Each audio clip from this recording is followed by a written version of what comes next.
स्वागत है आज की इस नई वीडियो में। आज हम देखेंगे किसी कर्मचारी अधिकारी के वेतन देयक को हम फॉर्म में कैसे भरते हैं और उसको हम कैसे तैयार करेंगे, उसके संबंध में आज हम क्या करेंगे यहाँ पे परिचर्चा करेंगे। देखिए है ना, क्वेश्चन क्या दिया है, नीचे दिए गए विवरण के आधार पर, है ना, नीचे दिए गए विवरण के आधार पर संयुक्त संचालक वित्त, संयुक्त संचालक कौन से विभाग है यहाँ पे, वित्त विभाग है यहाँ पे, प्रथम श्रेणी कार्यालय रायपुर, है ना, प्रथम श्रेणी कार्यालय क्या बोला मैंने यहाँ पे रायपुर। अब कार्यालय का नाम नहीं दिया, मात्र ये लिख दिया कि प्रथम श्रेणी कार्यालय रायपुर, है ना, के माह अगस्त 2023, कब का, अगस्त 2023 का वेतन देयक तैयार कीजिए, है ना। इसमें क्या करना है अपने को, वेतन देयक तैयार करना है तथा उस कोषालय का भुगतान आदेश अंकित कीजिए, है ना, तथा कोषालय का जो भुगतान आदेश है उसको अंकित करना है। तो अपन यहाँ पे वेतन देयक तैयार कर रहे हैं ना, तो क्या क्या चीज़ दी है अपने को उसको देखते हैं। पहली बात तो ये, अब देखिए 2023 को 7वां वेतनमान आ गया था तो कोई दिक्कत वाली बात नहीं है। 30 जून 2023 को वेतन लेवल 14, मूल वेतन कितना था यहाँ पे 95,400 है ना। और इनका इंक्रीमेंट हम ये मान के चल रहे हैं कि जुलाई में लगता है, जुलाई में लगता है। तो ये अभी कब का दिया है यहाँ पे, जून का दिया है, जून का दिया है। और अपने निकालना कब का यहाँ पे, अगस्त महीने का निकालना है, और यहाँ किसका दिया है, जून का दिया है। तो आप देखते हैं अपन इसमें क्या अपन आगे कर सकते हैं। उसके देखिए सेकंड के पॉइंट क्या दिया है, 1 जुलाई से वार्षिक वेतन वृद्धि की पात्रता है, ठीक है, ये इसमें लिखा है कि 1 जुलाई को उनकी वार्षिक वेतन वृद्धि हुई होगी, है ना। उसकी गणना तक अनुसार किया जाना है ना, उनकी गणना भी किया जाना है, ठीक है। महंगाई भत्ता शासन द्वारा निर्धारित दर से दे, है ना, मतलब निर्धारित दर क्या है। अब यहाँ पे ये 42% दिए नहीं रहेगा अभी क्वेश्चन में ना, आपको निकालना पड़ेगा या फिर सर्कुलर ले जाना पड़ेगा गवर्नमेंट का कि उस टाइम पे महंगाई भत्ता क्या था, है ना। तो मान लीजिए 2023 में महंगाई भत्ता कितना था, 42%, है ना। तो ये अपने को पता रहना चाहिए कि, है ना, अपना जो है ना जून या अगस्त 2023 में, है ना, कितना था महंगाई भत्ता, 42%। तो ये क्वेश्चन नहीं दे रहेगा, आपको निकालना पड़ेगा सर्कुलर से, है ना। उसका देखिए यहाँ पे CCA मतलब नगर क्षतिपूर्ति भत्ता कितना है यहाँ पे 75 रुपये, ठीक है, ये भी अपना समझ में आ गया। गृह भाड़ा भत्ता मूल वेतन का 10%, है ना, गृह भाड़ा भत्ता मूल वेतन कितना है 10%। मतलब यहाँ पे ये जो अपना मूल वेतन निकलेगा, है ना, मूल वेतन 7th पे के हिसाब से निकालेंगे अपन यहाँ पे, तो 1,01,200 आएगा। कैसे आएगा, क्योंकि इसमें 2 इंक्रीमेंट अपन जोड़ेंगे, है ना, सॉरी 1 इंक्रीमेंट जोड़ेंगे यहाँ पे, तो कितना आ जाएगा अपने यहाँ पे 1,01,200, है ना, इतना कुछ आएगा। देखते हैं आगे कैसे आएगा। उसका देखिए यहाँ पे गृह भाड़ा भत्ता तो मूल वेतन में निकालेंगे अपन, है ना। अब छत्तीसगढ़ वेतन पुनरीक्षण नियम 2009 के अनुसार वेतन बैंड में 23,570 और 7600 ग्रेड वेतन माह 1 जुलाई 2023 में रहा। मतलब ये 6वां वेतन मान के हिसाब से दे दिया है यहाँ पे, ये रहा, है ना। तो ये मतलब इसको दिया है क्वेश्चन में, तो अपन इसको समझने के लिए इसमें HRA निकाल लेंगे इससे, है ना। HRA अपन ऊपर वाले से निकाल रहे थे तो ऊपर वाले से निकाल के इस ग्रेड वेतन से निकाल लेंगे अपन समझने के लिए, है ना, ताकि अपने को अगर इसमें अगर 6वें वेतन मान के हिसाब से देता है तो अपन उसको बना सके, ठीक है। कटौती क्या क्या की जा रही है भाई, यहाँ पे डिडक्शन, यहाँ पे CGPF, है ना, CGPF वेरी इंपॉर्टेंट, यहाँ पे छत्तीसगढ़ GPF दिया है, छत्तीसगढ़ का, यहाँ पे GPF नहीं दिया है ना, GPF दिया है क्या, नहीं दिया है, यहाँ पे छत्तीसगढ़ ये दिया है ना। तो CGPF में अंशदान नियमानुसार कितना दिया है, यहाँ पे नियम अनुसार दिया है। तो क्वेश्चन में ये भी नहीं दिया कितना परसेंट, तो अपने याद रखना है यहाँ पे उस समय कितना पर चला था, यहाँ पे 12% चला था, तो 12% अपने को बनाना पड़ेगा, ठीक है, मूल वेतन का 12%। इनकम टैक्स कितना दिया है, 15,000 रुपये प्रति माह। समूह बीमा योजना कितना दिया है नियमानुसार, मतलब ये 480 रुपये ही होगा, है ना, ये हो गया। उसके तो यहाँ पे शासकीय वाहन लाइसेंस शुल्क MVC मोटर व्हीकल चार्जेस कितना है 250 रुपये, ये तो फिक्स रहता है, तो ये भी अपने को समझ में आ गया, है ना।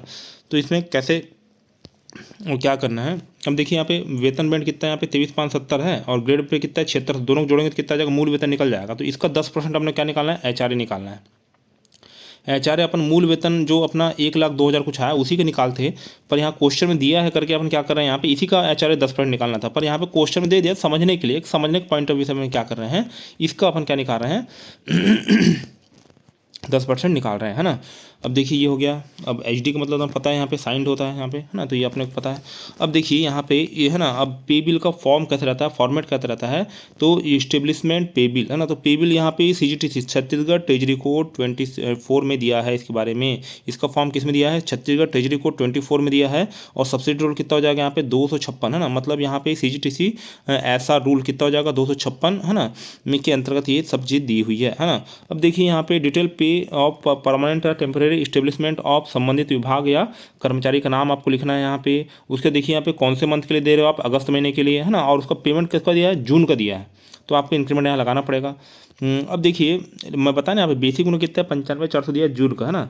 तो जुलाई अगस्त में कितना, अगस्त में कितना जाएगा यहाँ पे 1,01,000, क्योंकि क्या उनका इंक्रीमेंट लग गया अभी यहाँ पे, क्यों, कब, है ना, जुलाई में इंक्रीमेंट लग गया, है ना।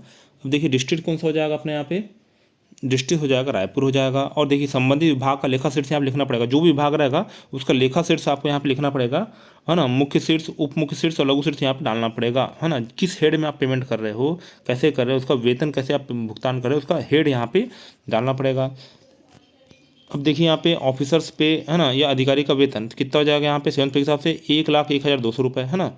2 इंक्रीमेंट के बाद कितना हो जाएगा, अगस्त का वेतन मतलब 1 इंक्रीमेंट लगाओगे आप यहाँ पे अगस्त में, तो इसका वेतन कितना हो जाएगा 1,01,200, मतलब बेसिक निकल गया, क्योंकि अपने को अगस्त का महीने का बनाना है ना, जून का पेमेंट दिया था। अब देखिए 7th पे हिसाब से डीए कितना हो जाएगा यहाँ पे 42% है ना, तो डीए कितना हो जाएगा 42% निकालिए, इसका मतलब 42% निकाले 1,01,200 का, तो कितना हो जाएगा 42,504 रुपये। सीसी अपने, अब देखिए अलायंस और यहाँ पे अलायंस क्या क्या है, तो यहाँ पे डीए है ना, डियरनेस अलायंस, यहाँ पे महंगाई भत्ता, उसके यहाँ पे नगर क्षतिपूर्ति भत्ता, ये भी भत्ता लोगों को यहाँ लिखना है, भत्ता लोगों को यहाँ लिखना है, मतलब भट्टा को कहाँ लिखना है आपको, यहाँ लिखना है इस बॉक्स में। ट्रेवलिंग अलाउंस कुछ मिला है कि नहीं मिला है ना। और एच आर है हाउस रेंट अलाउंस को मैं 6 पे के हिसाब से निकाल रहा हूँ, हालांकि इसको 7th पे के हिसाब से निकालना था, मतलब 7th पे वाले इसी का अपने को निकालना था, पर अपन यहाँ पे जो क्वेश्चन अपने को दिया है यहाँ पे 31,170, तो उसका 10% अपन ने निकाला है यहाँ पे, है ना। कितना हो गया 31,170, इसको इसके हिसाब से बना रहे हैं, हालांकि निकालना अपने को इसका था, पर अपन समझने के लिए मतलब यहाँ पे अगर 6 पे के साथ बनाते हैं तो उसका एच आर ए कैसे लेते हैं, इसलिए यहाँ पे इसका निकाल लिए। चलो अभी क्वेश्चन दिया था उसका अपने ने मान रख लिया। सबको एडअप करेंगे तो कितना हो जाएगा अपने यहाँ पे 1,46,896 रुपये आ जाएगा। ठीक है, कोई दिक्कत वाली बात नहीं है। अब देखिए क्वेश्चन में अगर यहाँ जीपीएफ दिए रहता है, यहाँ पे जीपीएफ दिए रहता है, यहाँ लिखते भाई जीपीएफ, जीपीएफ अमाउंट लिखते, जो भी डिडक्शन हो रहा है इसको यहाँ पे दर्शा रहे हैं। तो देखिए डिडक्शन यहाँ पे जीपीएफ दिया है, क्वेश्चन नहीं दिया, यहाँ सीजीपीएफ दिया, तो सीजीपीएफ के यहाँ पे जीपीएफ जगह नहीं लिखेंगे, यहाँ नहीं लिखना है सीजीपीएफ, है ना। सीजीपीएफ कहाँ जाएगा, यहाँ पे नीचे में आ जाएगा यहाँ पे, है ना, क्योंकि सीजीपीएफ अगर जीपीएफ दे रहा था यहाँ लिखते, कोई दिक्कत वाली बात नहीं, पर यहाँ क्या दिया है सीजीपीएफ दिया, इसलिए इसको नीचे लिख रहे हैं, है ना।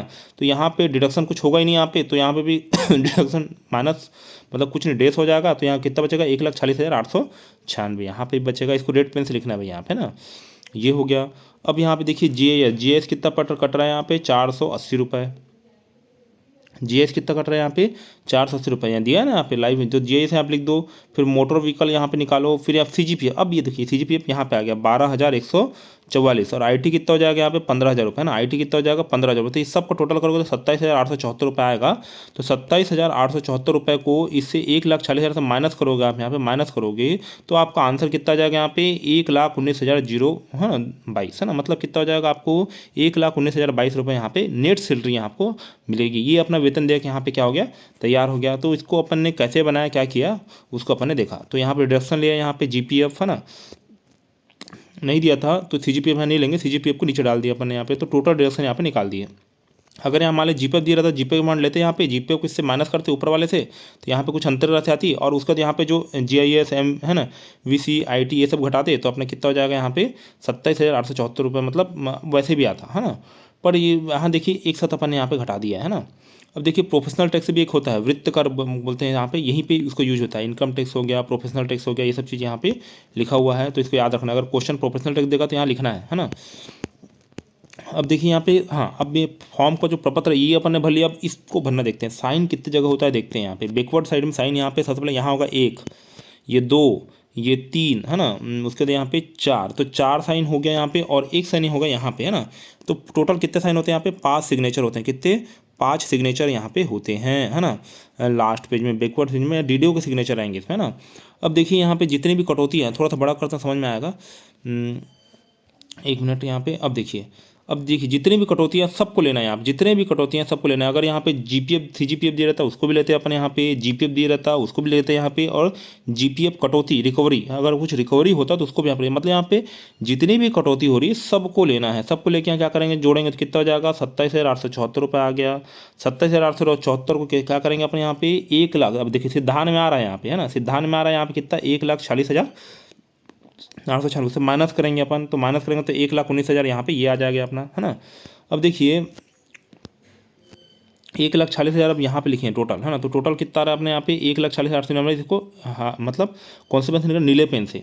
और यहाँ पे जो 1,19,022 आ रहा है इसको लाल पेन से यहाँ लिखेंगे, है ना, 1,19,000 है ना, 22 ओनली, है ना, 22 ओनली। और यहाँ पे जो लिखेंगे अपन इस पोर्शन में जो दिख रहा है अपना, ये पोर्शन थोड़ा ध्यान देखना, इसमें 1 रुपये अपने को बाहर दे के लिखना है, 1 रुपये बढ़ा के लिखना है यहाँ पे, मतलब यहाँ क्या जाएगा 1,19,000 है ना, 1,19,023 ओनली, 23 आ जाएगा यहाँ पे। यहाँ कितना आ जाएगा अपना 23 हो जाएगा, मतलब यहाँ पे 1 रुपये बाहर दे के लिखना, और यहाँ नीचे में सिग्नेचर रहेगा डीडीओ का, है ना। तो ठीक है भाई, यहाँ पे सभी कटौती को लिखा हमने यहाँ पे, और उसका टोटल किया, टोटल करने से उसको क्या कर दिया, इसमें 1,40,000 में घटा दिया, तो घटा दिया तो अपना 1,19,000 आ गया, उसको यहाँ पे लिख दिया, और यहाँ पे 1 रुपये बढ़ा के लिख दिया, है ना। अब 1,40,000 को यहाँ लिखेंगे नीले पेन से, और उसके बाद यहाँ पे 1,19,000 को फिर डबल से यहाँ पे लिख देंगे, है ना। ये हो गया भाई यहाँ पे। अब उसके बाद यहाँ पे कौन कौन सी कटौती लिखना है ना, तो यहाँ पे कौन कौन सी कटौतियाँ लिखना है अपने को, तो यहाँ सब देखिए जीपीएफ और जीपीएफ, यहाँ पे जीपीएफ का नाम भी नहीं आना चाहिए, जीपीएफ का नाम भी यहाँ नहीं आना चाहिए, सिर्फ सीजीपीएफ आएगा, सीजीपीएफ ही आएगा यहाँ पे। तो सीजीपीएफ यहाँ पे आ जाएगा, कोई दिक्कत नहीं है, पर यहाँ जीपीएफ का नाम नहीं आना चाहिए। तो जीआईएस, तो जीआईएस का हेड कितना है यहाँ पे 8011, तो 480 कितना है जीआईएस का हेड 8011। एमवीसी मोटर व्हीकल कितना हो जाएगा 250 हो जाएगा, 0075। आईटी का 0021 15,000 हो गया यहाँ पे, और सीजीपीएफ का कितना हो जाएगा 8009, कितना हो जाएगा अपने यहाँ पे 12,144। तो इस सबको यहाँ लिख देना है बस। और यहाँ पे ये यहाँ पे जो साइन होगा ट्रेजरी ऑफिसर का, यहाँ डीडीओ सिग्नेचर नहीं होगा, यहाँ किसका होगा ट्रेजरी ऑफिसर का होगा ना। तो ट्रेजरी ऑफिसर को नीचे में याद रखना है, ये सब काम ट्रेजरी ऑफिस का है। तो जो जो कटौती होगी जीपीएफ को छोड़ के उसको यहाँ पे लिख दिया, उसमें सीजीपीएफ भी शामिल है ना। हेड क्या बोला है जीआईएस का, यहाँ पे जीआईएस मतलब यहाँ पे बीच में आई आ रहा है, मतलब कितना 8011 है ना। एमवीसी मतलब कितना हो जाएगा यहाँ पे मोटर व्हीकल 0075। आईटी मतलब कितना जाएगा यहाँ पे, टी को 2 मानो, यहाँ पे आई को 1 मानो, तो 21 0021 है ना। और सीजीपीएफ कितना हो जाएगा यहाँ पे 8 और 9, 8 और 9 के बीच 2 जीरो मतलब कितना हो जाएगा 8099 है। अब देखिए फॉर्म के अंदर में क्या रहता है इसको देखते हैं। ये देखिए ये फॉर्म के अंदर में ऐसा कुछ रहेगा। सबसे पहले आपको अगस्त 2023 के वेतन ऊपर में लिखना है, ठीक है। उसके देखिए यहाँ पे विभाग, जो संबंधित विभाग का नाम उसको लिखना पड़ेगा। उसके स्वीकृति आदेश क्रमांक है ना, दिनांक है ना, और यहाँ पे द्वारा स्वीकृत पद, मतलब कौन से आदेश के तहत उनको यह पद दिया गया है, यह पद उनको नियुक्त, इस पद में उनको नियुक्ति दी गई है, और डेट कौन सा उसके यहाँ डालना पड़ेगा, उसका स्वीकृत पद ऐसे लिखना है यहाँ पे। उसका देखिए यहाँ पे अधिकारी का वेतन है ना, तो अधिकारी का वेतन कितना है यहाँ पे 1 लाख है ना, मतलब मूल वेतन तो 1,01,200 हो गया यहाँ पे हमने देखा था। फिर डीए कितने निकला अपना 42,504। उसका सीसीए और एचआरए अलायंस के यहाँ पे हमने यहाँ लिखा सीसीए 75 रुपये और 31170 यहाँ पे एचआरए का हो जाएगा। और टोटल कितना हो जाएगा यहाँ पे 1,40,890 है ना, 1,40,890 ये हमने लिख लिया यहाँ पे। उसके देखिए यहाँ पे इसमें डेस आएगा, और यहाँ पे देखिए सीजीपीएफ, जीपीएफ या सीजीपीएफ यहाँ पे एक साथ लिख सकते कोई दिक्कत नहीं है। तो सीजीपीएफ कितना अपने यहाँ पे 12,144 है ना। उसका जेईएस कितना हो जाएगा, जेईएस कितना हो जाएगा 480 रुपये हो जाएगा। तो दोनों को जोड़ेंगे तो 12,624 आएगा ना। 12,624 को इससे माइनस करेंगे ना, तो 1,34,273 है ना, 272 रुपये आएगा। तो ये अपना आ गया, मतलब 1,40,896 में से 12,624 को क्या कर दिया हमने माइनस कर दिया, तो यहाँ पे 1,34,272 रुपये आ गया। ठीक है भाई, यहाँ पे इनकम टैक्स कितना है 15,000 रुपये है, और यहाँ पे एचआर कितना है 250 रुपये है ना। तो अपना कितना आ जाएगा नेट पेएबल, यहाँ पे जो आंसर अपना आया था वो भी आंसर यहाँ पे आना चाहिए। सबको नीचे में लिख देना है आँख मूंद के है ना, इसको लिख देना है यहाँ पे लाल पेन से, इसको जोड़ के लिखना है लाल पेन से, इसको लिख दिए, इसको लिख दिए यहाँ पे, इसको लिख दिए, इसको लिख दिए, सबको जोड़ के लाल पेन से लिख दिए। और लास्ट में क्या करना है नीचे में रुपीज़ इन वर्ड, मतलब क्या हो जाएगा 1,19,022 ओनली, ऐसे लिख दिया अपने इंग्लिश में और भी लाल पेन से। और नीचे क्या हो जाएगा यहाँ पे एच डी मतलब क्या हो जाएगा यहाँ पे SIGNED साइंड हो जाएगा यहाँ पे HD है ना, तो SD यहाँ पे हो जाएगा। उसके नीचे में क्या हो जाएगा DDO, जो भी है DDO अधिकारी उसका साइन हो जाएगा। तो इस प्रकार से अपने क्या करना है यहाँ पे वेतन देयक क्या करना है तैयार करना है ना। तो वीडियो बनाने के लिए आपका बहुत बहुत धन्यवाद। आपका दिन क्या हो शुभ हो।